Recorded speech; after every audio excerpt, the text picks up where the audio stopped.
खुलुमबाय दिनैनि NBNनि रादाबखौ फरायदों जारिमिन बरगयारिया दिनैनि गाहाय रादाबफोराव दङ रंगिना संगिना हाबाफारिनि गेजेरजों गा 28थि बड' रेडिअ आरो टेलिभिजन आर्टिस्ट गौथुमनि गायसनथाय सान फालिनाय हाबाफारिया जुरिजेनबाय सानथालि फरायसा आफादनि बानजायनायाव दुलाराय आसामजों लोगोसे चिरां जिल्लानि सामथाइबारियाव 6 घन्टा राजालामा होबथादों चिरां जिल्लानि गुरुबासियाव गा 13थि दुलाराय गुदि बाथौ आफादनि 13थि बोसोरारि जथुम्माया जुरिजेनबाय आरो शुक्रबाराव सेन्ट्रेल सिलेक्शन बोर्ड BTCआ फोसावनाय सावस्रि बिफाननि स्टाफ नार्सनि फिथाइखौ अल बड'लेण्ड नार्स एसोसिएशनआ गोजोननाय फोरमायाखै दानिया फैदो आबुं रादाबाव BTDनि सदर सहर क'क्राझार नोगोराव थानाय बेसिक ट्रेनिं सेन्टारनि अडिटोरियाम नब्लाङाव साननैनि रंगिना संगिना हाबाफारिनि गेजेरजों खुंफुंनाय गा 28थि बड' रेडिअ आरो टेलिभिजन आर्टिस्ट गौथुमनि गा 28थि गायसनथाय सान फालिनाय हाबाफारिया शुक्रबारनिफ्राय जुरिजेनबाय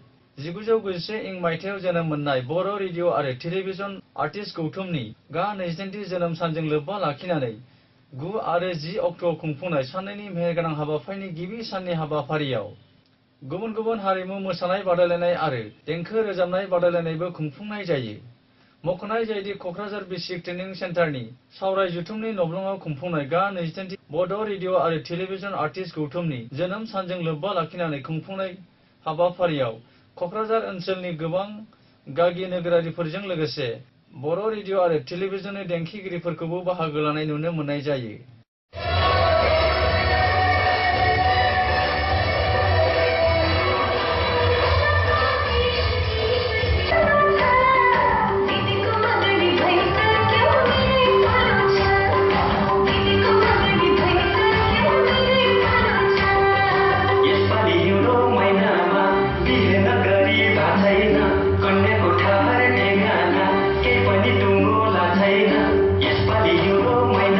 दुलाराय आसामजों लोगोसे चिरां जिल्लानि सिङाव थानाय सामथाइबारियाव दुलाराय सानथालि फरायसा आफाद सुंद'यै आसुनि क'क्राझार चिरां आरो बिजनी जिल्ला कमिटिनि बानजायनायाव 6 घन्टा राजालामा होबथानाय हाबाफारि दिन्थिफुङो आसामनि थागिबि सानथालिफोरखौ ट्राइबेलनि गनायथि होनांगौनि दाबिजों फुंनि 9 रिंगानिफ्राय बेलासि 3 रिंगासिम 6 घन्टा राजालामा होबथानाय हाबाफारियाव फारियै क'क्राझार चिरां आरो बिजनी जिल्लानि सिङाव थानाय गोबां सानथालि रायजो राजाफोरा आखायाव प्ले कार्ड बेनार फेस्टुन लानानै We want ST, No ST, No Race, Assam सरकार हाय हाय बायदि बायदि स्लगानजों थासारिखौ गोमखांहोयो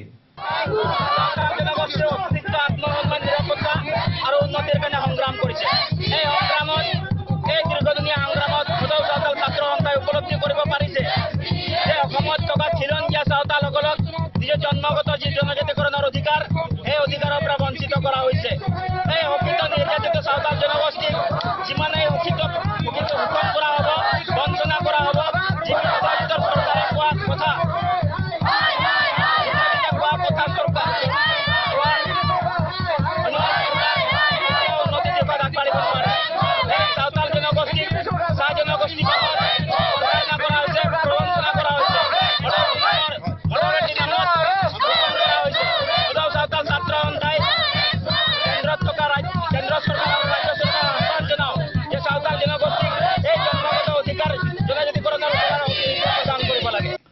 चिरां जिल्लानि सिङाव थानाय गुरुबासानि जोहोलाव सोमला बसुमतारिनि गेवलां गेलेग्रा फोथाराव खुंफुंनाय खुंगा 4थि बोसोरारि जथुम्मा दुलाराय गुदि बाथौ आफाद आरो 13थि चिरां जिल्ला दुलाराय बाथौ गौथुमनि बोसोरारि जथुम्माया शुक्रबारनिफ्राय जुरिजेनबाय 9, 10 आरो 11 फेब्रुवारि अक्ट'आव सानथामनि मेहेरगोनां हाबाफारिनि गेजेरजों खुंफुंनाय गा 4थि बोसोरारि दुलाराय गुदि बाथौ आफाद आरो 13थि चिरां जिल्ला दुलाराय बाथौ गौथुमनि बोसोरारि जथुम्मानि गिबि साननि हाबाफारियाव बर' नखर आरो बाथौसालि बेखेवनाय आरो फोथारनाय रुंसारि रुपनाथ नार्जारि गोसोखां हाबग्रा दरखं बेखेवनाय गाहाय सायनासालि बेखेवनाय आरो थान्दै बादा बेखेवनायजों लोगोसे मोनाबिलिनि 4 बाजि रिंगायाव बाथौ खुलुमनाय आरो आर'ज गाबनाय हाबाफारिबो मावफुंनाय जायो हाबाफारियाव होखानाय बायदियै जिनाखि बाथौ आर'ज खालामनाय हाबाफारि बे हाबाफारिखौ जोङो जागायनो सानबाय बिनि थाखायनो जायफोर बिथांमोना बाथौ आर'ज खालामगोन जायगायाव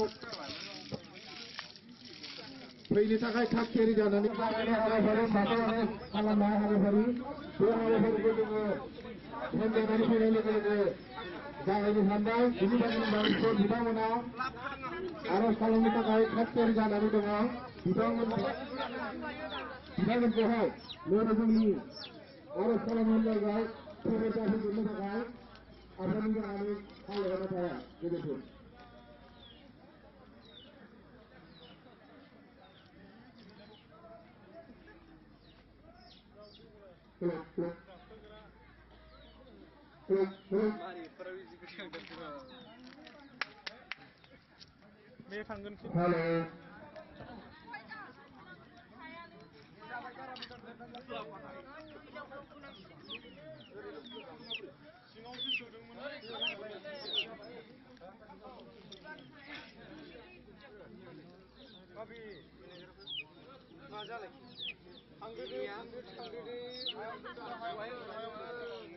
Hello. Hello.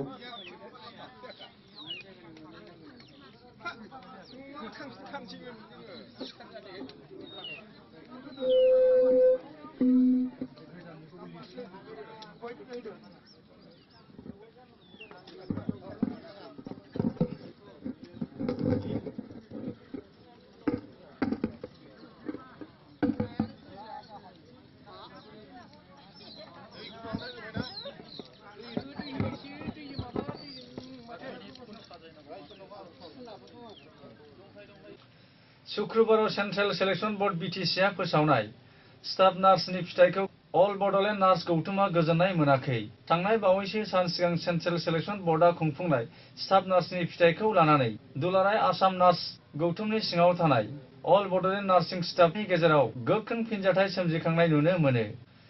शुक्रबाराव खौरांगिरिजों जानाय मोगा-मोगिनि समाव अल बड'लेण्ड नार्स गौथुमनि आफादगिरि उर्मिला बसुमतारिया बुङोदि गोबाव समनिफ्रायनो नार्स स्टाफ महरै हाबा मावबोनाय मावफारियाफोरखौ सरकारा बिमा बाथुल नोजोरजों नायदों, जायनि थाखाय सेन्ट्रेल सेलेक्शन बोर्डआ शुक्रबाराव फोसावनाय सावस्रि बिफाननि स्टाफ नार्सनि फिथाइखौ अल बड'लेण्ड नार्स गौथुमा गोजोननाय मोनाखै होननानै फोरमायो। আজিৰ বিটিএডি যিটো মানে সিলেকশ্যন লিষ্ট ওলাইছে ষ্টাফ নাৰ্ছৰ এই লিষ্টটোৰ ওপৰত আমাৰ মানে ছেটিছফেকশ্যন নাই। যিহেতু যিটো লিষ্ট ওলাইছে সেই লিষ্টটোত মষ্ট জুনিয়ৰবিলাকক মানে পোৱা দেখা গৈছে আৰু ছিনিয়ৰ যিবিলাক সিহঁতক থাকি যোৱা আমি দেখা গৈছোঁ। সেইকাৰণে আমি অল বিটিএডি নাৰ্ছেছ এছ'চিয়েশ্যন পৰা আমি সেই বস্তুটো ছেটিছফেকশ্যন হোৱা নাই আৰু যিবিলাক কেণ্ডিডেট সিহঁতেও মানে ছিনিয়ৰ কেণ্ডিডেটবিলাকো ছেটিছফেকশ্যন হোৱা নাই। এই ক্ষেত্ৰত আমি চৰকাৰৰ লগত আজি আমাৰ বিটিচি চিফ ডেপুটি চিফ ছাৰক লগ কৰি ছাৰহঁতক জনাইছোঁ কথাটো। ছাৰহঁতে যদিও কৈছে কথাটো আমাৰ ভৱিষ্যতৰ কাৰণে আমি ঠিক কৰিম বুলি কৈছে ছাৰহঁতে, তথাপিও আমি সেইটো দেখা গৈছে যে যিবিলাক ছিনিয়ৰ হৈ আছে সিহঁতৰ মানে যিটো বয়স চাকৰিৰ বয়স সেইবিলাক অলৰেডি মানে বেছি হৈ আছে আৰু ভৱিষ্যত পৰ্যায়ত সিহঁতৰ যদি কেতিয়া চাৰ্কুলাৰটো ওলাব সেই চাৰ্কুলাৰলৈকে সিহঁতৰ এজটো বহুত অভাৰ হৈ যাব। সেই ক্ষেত্ৰত আমি সেইটো মানি ল'ব নোৱাৰিম আৰু সেই লিষ্টটোত যদি ক্লিয়াৰ নকৰে তেতিয়া আমি ভৱিষ্যত পৰ্যায় আন্দোলন এনেকুৱা কৰিব আমি ষ্টেপ ল'ম। যিটো চৰকাৰে এখন লিষ্ট ওলাইছে লিষ্টটো নামটোত আমি তেনেকৈ দেখা নাই, আমি তাতে অকল ৰোল নাম্বাৰবিলাক দেখিছোঁ আৰু তাতে আমি চৰকাৰৰ বহুত বিসংগতি আমি দেখা পাইছোঁ। তেখেতসকলে লিষ্টটো আমি যেনেকৈ ধৰণে বিচাৰিছিলোঁ তেনেকৈ ধৰণৰ আমি দেখা পোৱা নাই। সেই হেৰিত আমি মনত বহুত দুখ পাইছোঁ। আমি চৰকাৰৰ লগত মিলিজুলি কাম কৰিব বিচাৰিছোঁ। আমি এই চৰকাৰখনক আমি বহুত আশা কৰি আমি চৰকাৰক বহুত বিশ্বাস কৰিছোঁ। চৰকাৰে আমাক এনেকুৱাকৈ ঠগিব বুলি আমি ভবা নাছিলোঁ। আমি ভাবিছিলোঁ চৰকাৰে আমাৰ লগত আছে। আমি যিহেতু সমাজৰ কাৰণে কাম কৰি আছোঁ, আমি পাব্লিক ছাৰ্ভিচ দিওঁ, আমি সমাজ সেৱিকা বুলি কয় আমাক নাৰ্ছবিলাকক। আমি সমাজৰ হৈ কাম কৰি আছোঁ। সেইকাৰণে আমি চৰকাৰৰ পৰা এইটোৱে বিশ্বাস আছিলে যে চৰকাৰে আমাৰ হৈও কাম কৰিব আৰু আমাৰ যিটো NSM ভণ্টিবিলাকে ইমান দিনে কাম কৰি আছে, ইমান দিনে তেখেতসকলে বহুত সিনিয়ৰ হৈ গৈছে কিন্তু চৰকাৰে তেখেতসকলক মানে কনভাৰ্ট কৰিব পৰা নাই। আমি সেইটোতো আমি ইমান দিনে দুখ পোৱা নাছিলো, কিন্তু আজি আমি বহুত দুখ পাইছো। তেখেতসকলে আমাক এটা বিসংগতিপূৰ্ণ এটা লিষ্ট ওলাই দিলে, সেইটো আমি ক্লাৰিফিকেশ্যন বিচাৰিছো চৰকাৰৰ ওচৰত। আমি চৰকাৰক বিনম্ৰ অনুৰোধ জনাইছো, তেখেতসকলে আমাক এই যিটো বিসংগতিপূৰ্ণ যিটো লিষ্ট ওলাই দিলে সেইটো তেখেতসকলে কাৰেকশ্যন কৰি আমাক এটা শুদ্ধ এটা লিষ্ট ওলাই দিব লাগে বুলি আমি চৰকাৰৰ ওচৰত দাবী জনাইছো। ভণ্টি হিচাপত গণ্য নকৰি আমাৰ কথা যদি বিবেচনা নকৰে তেতিয়াহ'লে আমি আদালতৰ দ্বাৰত যাবলৈও বাধ্য হ'ম। আৰু रादाबखौ फोजोबनायनि सिगां गाहाय गाहाय रादाबफोरखौ फिन खेबसे फरायफिनबावदों। रंगिना संगिना हाबाफारिनि गेजेरजों गा 28थि बड' रेडिअ आरो टेलिभिजन आर्टिस्ट गौथुमनि गायसनथाय सान फालिनाय हाबाफारिया जुरिजेनबाय। सानथालि फरायसा आफादनि बानजायनायाव दुलाराय आसामजों लोगोसे चिरां जिल्लानि सामथाइबारियाव 6 घन्टा राजालामा होबथादों। चिरां जिल्लानि गुरुबासियाव गा 13थि दुलाराय गुदि बाथौ आफादनि 13थि बोसोरारि जथुम्माया जुरिजेनबाय आरो शुक्रबाराव सेन्ट्रेल सिलेक्शन बोर्ड बिटिसिआ फोसावनाय सावस्रि बिफाननि स्टाफ नार्सनि फिथाइखौ अल बड'लेण्ड नार्स एस'सिएशना गोजोननाय फोरमायाखै। बेजों लोगोसे जोंनि दिनैनि रादाबा एसेनोसै। गोजोन्थों।